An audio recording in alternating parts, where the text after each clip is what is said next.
एग्जेक के साबिक वकील रिजवान अब्बासी काले कोट में काली भेड़। एग्जेक के मुकदमे के प्राइमरी वकील रिजवान अब्बासी से अहम कानूनी सवालात। समी इब्राहिम का चौथा सवाल, इस्लामाबाद हाई कोर्ट से बाइज्जत बरियत के 102 दिन के बाद अपील फाइल की गई, जबकि कानून के मुताबिक इस पर एतराज के लिए सिर्फ 30 दिन या 60 दिन का वक्त होता है। क्या पाकिस्तान की तारीख में ऐसी अपील कभी फाइल हुई है?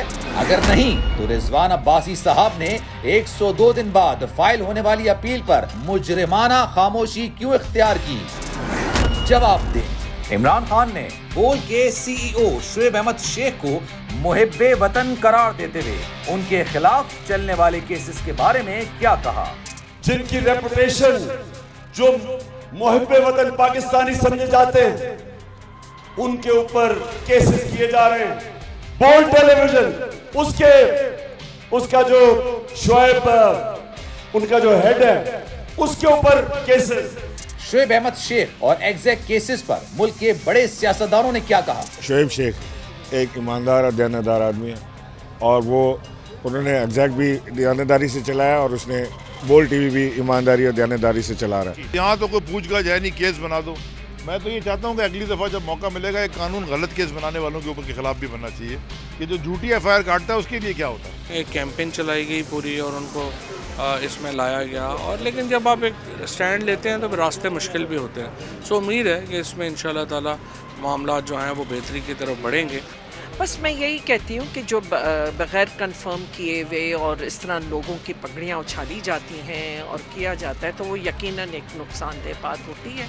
तो इससे बेहतर यही है कि हमेशा एक प्रॉपर इन्वेस्टिगेशन हो और उसके बाद ही कोई चीज़ अमल में आनी चाहिए। और अब क्योंकि एक तरीके से उनको क्लियरेंस मिल गया, अगर कोई शख्स जो है वो इम्पोर्टेड हुकूमत की लाइन टो नहीं कर रहा तो उसको प्रेशराइज करने के लिए ऐसे टैक्टिक्स जो हैं ये मुनासिब नहीं है। इतना बरस गुजरने के बाद जब बदनामी भी हो गई, लोगों को मुलाजमतों से निकाल दिया गया और फिर अब जाकर आईओ का ये बयान सामने आए कि ये तमाम अमल झूठा था, गलत था, तो आप सोचें ना कि फिर नुकसान का इजाला कौन करेगा। बल्कि इसके कि वो मुकाबला करते, एक हेल्दी मुकाबला करते और तगड़े होके बोल को हराते। उन्होंने उनकी जो लीडरशिप थी बोल की, शुएब शेख उनको जेलों में डलवा दिया, जो कि बहुत ही नामुनासिब हरकत थी, बहुत ही मैं ये कहूँगा गैर कानूनी हरकत थी, वो की गई। लेकिन आप देखें फिर अल्लाह अल हक है, आज बोल ऊपर जा रहा है। शुएब अहमद शेख और एग्जेक केसेस पर मारूफ वकला ने क्या कहा? एग्जेक्ट के खिलाफ उन सब चेहरों को बेनकाब होना चाहिए जो इसके पीछे थे। इसके बाद उनके खिलाफ मुकदमा दर्ज होना चाहिए। प्रोसिक्यूटर ने ये कहा है कि जो कुछ भी हमने इन्वेस्टिगेशन की है उससे ये नज़र आता है कि कोई ऐसा काम नहीं किया है एग्जैक्ट ने जो कि कानून के बाहर हो। इसका मतलब यह है जितने काम किए थे वो कानूनी थे। तो इस लिहाज से जो कोर्ट है वो यही कहेगी कि इनका केस को ख़त्म किया जाए। तफ्तीशी अफसर ने, आईओ ने अगर ये लिख दिया है कि उनके खिलाफ जितने भी इल्ज़ामात थे वो साबित नहीं हो सके, उन्होंने जो फाइंडिंग दे दी है उससे तो मैं समझता हूँ कि काफ़ी हद तक उनकी पोजीशन वाज़े हो जाती है और क्लियर हो जाती है शुएब शेख साहब की। जिनकी रेपुटेशन जो मुहिब्बे वतन पाकिस्तानी समझे जाते हैं, उनके ऊपर केसेस किए जा रहे हैं। बोल टेलीविजन उसका जो शुएब उनका जो हेड है उसके ऊपर केसेस। मंजिल, रास्ता,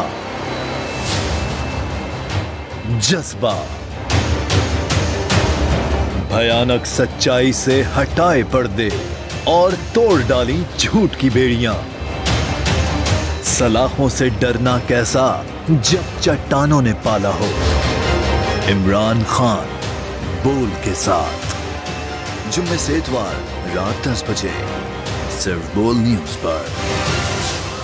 सबसे ज्यादा व्यूज, सबसे ज्यादा रील्स और सबसे ज्यादा रेटिंग के साथ बोल अब भी नंबर 1 पोजीशन पर बरकरार।